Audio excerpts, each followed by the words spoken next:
안녕하세요. 암과 책의 오디세이 김세섬입니다. 어제까지 병동 생활, 병원 생활에 대해서 말씀드렸고요. 오늘은 재활에 대해 이야기해 보겠습니다. 저는 병원에 입원해 있는 동안 재활 활동을 받기도 하고 수업을 듣기도 했어요. Fly me to the moon. 네, 보통 재활이라고 하면 뭐 몸을 못 움직이거나 뭐 말씀을 못 하시는 분이 받는 거 아닌가요? 세솜님도 그런 상태였나요? 저는 이제 수술 끝나고 나서 3일 정도는 제가 말을 잘 못했고요. 네. 그때 제가 질문에 어떤 식으로 답변했는지를 장맥주님이 좀 들려주셨는데 되게 소름 끼치는 에피소드들이 많아요. 네.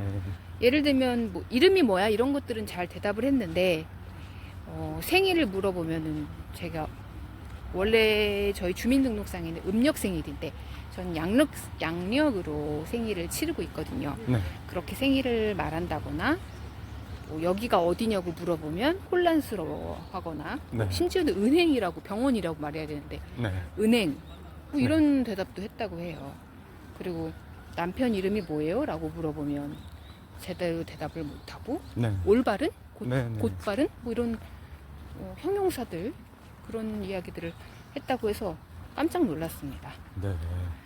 이거는 근데 재활 없이도 어느 정도는 그냥 정상으로 돌아온 거죠. 사실 이제 입원하시고 나서 수술 받고 나서 한참 동안이 그 휴일이라 가지고 재활을 받을 수도 없었고요. 네, 병원이 이제 휴일이라 함은 네.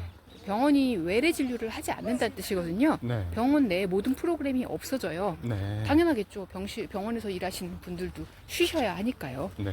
그래서 저 역시 재활 프로그램이라든가 어떤 교육, 뭐 치료를 받아야 되는데 그 휴일이었기 때문에 전혀 받을 수 없었고요. 네. 그 다음에 그 긴 휴가가 끝난 다음 이제 정식으로 재활을 시작하게 되었습니다. 여러분 재활이라는 게 네. 영어로 뭔지 아세요? 뭔가요?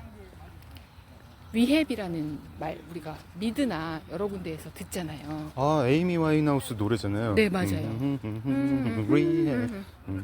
맞아요. No.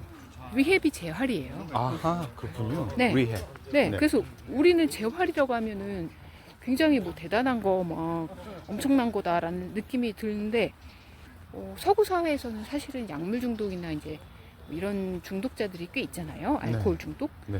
그런 사람들을 일상으로 복귀시키기 위해서 여러 가지 재활치료센터, 재활 프로그램들이 잘 되어 있는 모양이더라고요. 네.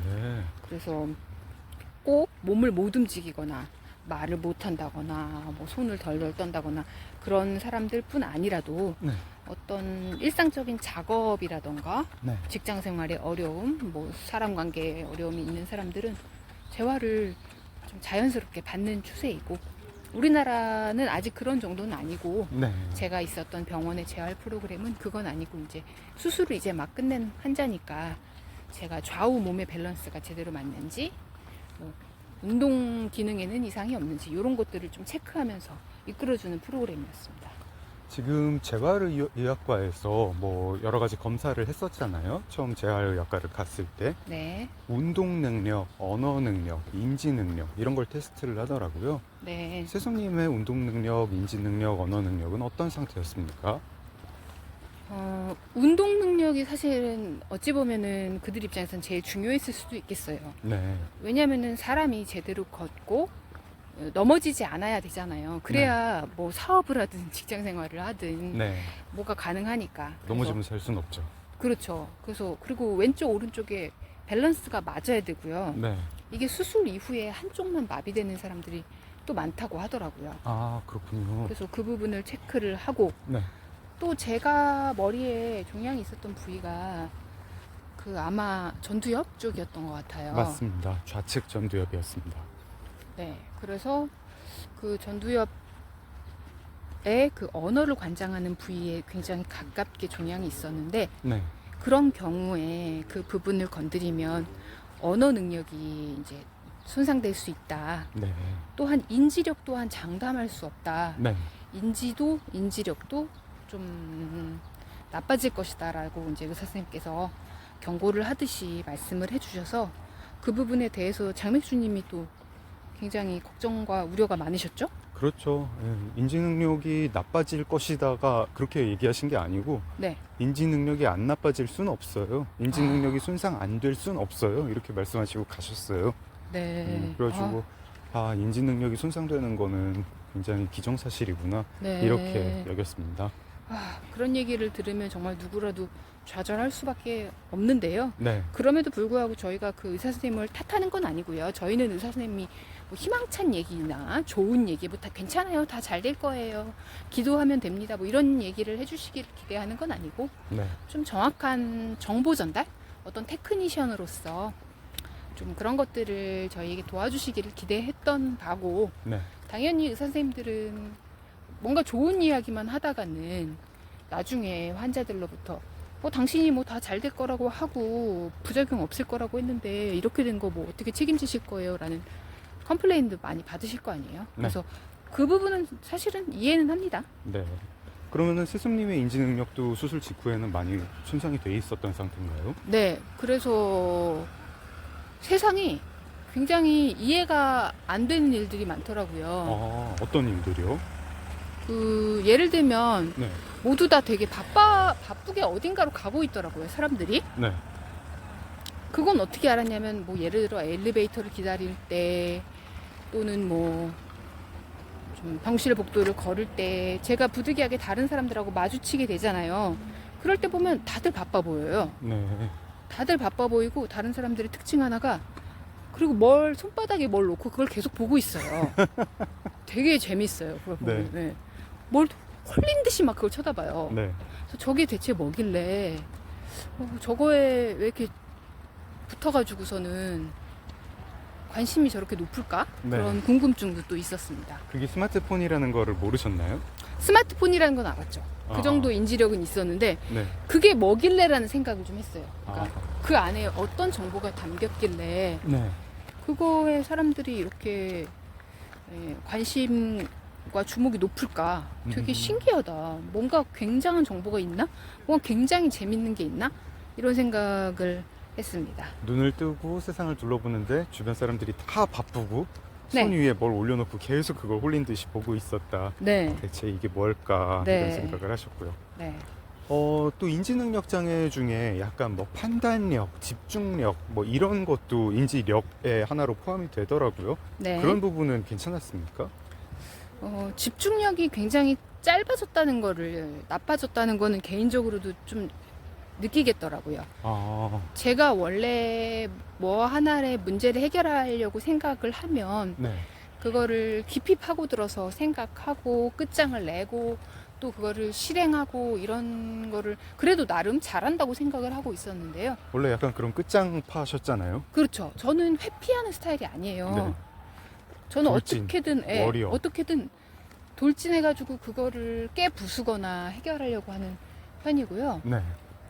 근데 제가 다 이전 에피소드들에서도 얘기했지만 네. 이젠 아무렇게나 돼도 상관없어, 이런 이상한 마음가짐이 돼버린 거예요. 네. 그러니까 문제가 생기면 그 문제가 왜 생겼지? 네. 이 문제를 어떻게 해결할지가 아니고, 그래서 내가 이걸 어떡하라고, 난 몰라, 나랑 상관없어, 이런 마음 상태가 되고 생각도 오래 못 하겠고요. 네. 한 30초 하다 보면 피곤하니까 그냥 생각하고 싶지 않아져 버리고 네. 그런 상태가 되었죠. 운동 능력은 어땠습니까? 뭐 뛰시는 건 못했죠? 네, 운동 능력은 이제 제가 개두수를 한 지 얼마 되지 않았기 때문에 몸이 전체적으로 허약해진 상태였기 때문에 네. 뭐 뛴다거나 격렬한 운동을 한다거나 하는 거는 당연히 말도 안 되고요. 네. 수술 끝나고 나면 병원에서 머리 수술을 한 환자들을 위한 안내문이라는 작은 리플릿 책자를 줍니다. 네. 거기에 보면 식생활은 어떻게 하고 운동은 어떻게 하고 사회 복귀는 어떻게 하고 이런 정보들이 자세히 친절하게 나와 있거든요. 네. 거기에도 보면은 수술하고 나서 한 달 정도는 무리한 운동은 하지 않는 게 좋겠다라고 나와 있더라고요. 네. 주로 걷는 운동 위주로 하셨고요. 네. 그래서 수술하고 제 기억에 아마 한 일주일 정도 있다가 재활의학과를 처음 가신 것 같아요. 네. 그때 뭔가 검사를 많이 하셨습니다. 네, 그랬나요? 네. 뭐 기억나시는 검사 있으세요? 아니요, 기억이 안 나요. 아, 그렇군요. 네. 동물 이름 5개 대라는 거 제일 첫 질문이었던 것 같아요. 지금 생각해 보니까 그렇네요. 네, 그래서 제가 거기에 첫 번째로 오리를 냈나 그랬을 거예요. 맞아요. 예, 오리. 네, 그래서 그 검사하시는 검사자분께서 좀 당황하시더라고요. 네. 왜냐면 오리는 쉽게 나오지 않는데요. 네, 그래서 오리가 왜 나왔지? 보통은 소돼지, 닭 뭐 이런 것들이 우리 일상이랑 가까운 애들이 나오는데 개 고양이 아니에요? 아 그래요? 먹는 거 위주로 나오세요. 아 그렇군요. 네. 아 그중에 병원 반찬에 수돼지 닭은 좀 나와가지고 오리가 먹고 싶었다 뭐 이런 거 아닐까요? 그랬나? 네. 또 오리가 나와서 좀 당황하셨다라고 얘기를 하셨던 기억이 나네요. 네, 동물 이름 5개 되는데 좀 약간 뜻밖이었습니다. 저한테 물어보면 개가 가장 먼저 나올 것 같거든요. 네, 근데 오리, 뭐 그다음에 뱀, 뭐 이런 거. 네 맞아요. 좀 독특한 동물들을 제가 네, 많이 댔어요. 네. 결국 5개를 다 못 뗐어요. 아 그랬어요? 네, 네. 오, 한 3개인가 4개인가 되고 네. 의사 선생님이 이제 뭐 계속 스승님이 말씀을 못 하시니까 유도했었어요. 뭐 아, 동물원에 가면 뭐가 있죠? 줄무늬 있고 왜 무서운 막 으르렁거리는 뭐 그런 동물 뭐죠? 하니까 한참 생각하다가 호랑이. 아 그랬어요. 네, 어, 이렇게. 진짜 저는 오리는 기억이 남는데 지금 방금 장맥주님이 들려주신 이야기들은 기억이 안 나네요.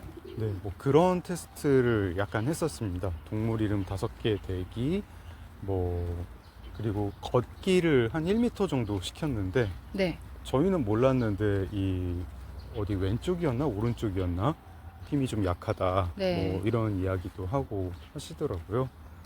근데 사실 뭐 그 테스트 할 때만 뭐가 인지력이 떨어져 있던 게 아니라 그냥 그 즈음에 계속 그런 상태였어요. 네 맞아요. 네. 그때쯤에 제가 이제 그 몸 양쪽에 걷는 것도 사실 그때 저에게는 쉽지 않은 도전이었고요. 네. 이제 막 수술을 끝낸 상황이라서 조금 많은 것들이 부족한 상태였죠. 저희가 재활치료 말씀을 드린다고 했는데 그냥 재활치료 받기 전까지로 벌써 또 시간이 다 됐네요. 어머, 벌써 그렇게 됐어요? 네. 아유. 그러면 오늘 방송은 여기서 마무리를 해야 될 것 같습니다. 네. 암과 책의 오디세이 김세섬이었습니다. 여러분의 좋아요, 댓글, 구독 감사드려요. Stand by me. Stand by me, Darling, darling, darling.